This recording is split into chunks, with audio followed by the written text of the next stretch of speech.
For my birthday, which was a couple days ago, my girlfriend got me a copy of Jump Steady's The Road, and this is his first audiobook, and we listened to it from beginning to end.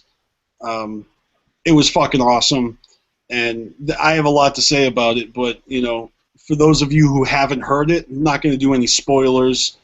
They are kind of like ghost stories, or stories of experiences that he's had throughout his life, childhood, in the Army, also in the early years of being in Psychopathic, when they were on road trips to New York City to visit the Jive Records suits, and some various adventures that they had while they were, you know, let's just say visiting spooky places, and then of course the infamous story of the road, which is basically taken right from Behind the Paint, and a lot of juggalos out there probably already know and probably already suspect the ties that it has with the origins of the concept for Dark Lotus. And you know, Jump Steady is such a cool motherfucker, and for me, this Jump Steady audiobook is got to be one of the freshest fucking things that Psychopathic has ever put out.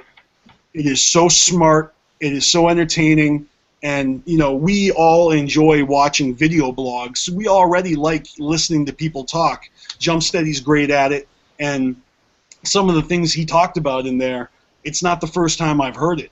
Like the story where you know, I'm not to say what happens, but at the end when they all look at their photographs and they see all the orbs in all the different photographs, back in the 2001 gathering at the Mystery Seminar, not only did we hear that story, but they showed us those photographs on the overhead projector before Wow.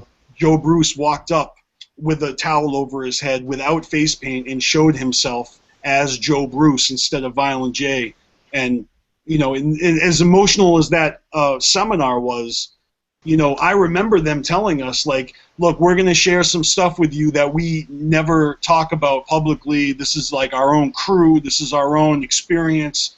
And this is our, you know, this was right before Dark Lotus came out too, you know. And so you have to remember that the content in the albums was always kind of very, like, reminiscent of the interactions that we had with them. So I hear them talking about, you know, ghost hunting, and then we listen to these songs that are so well written and so well presented on an album with no liner notes and no credits, you know.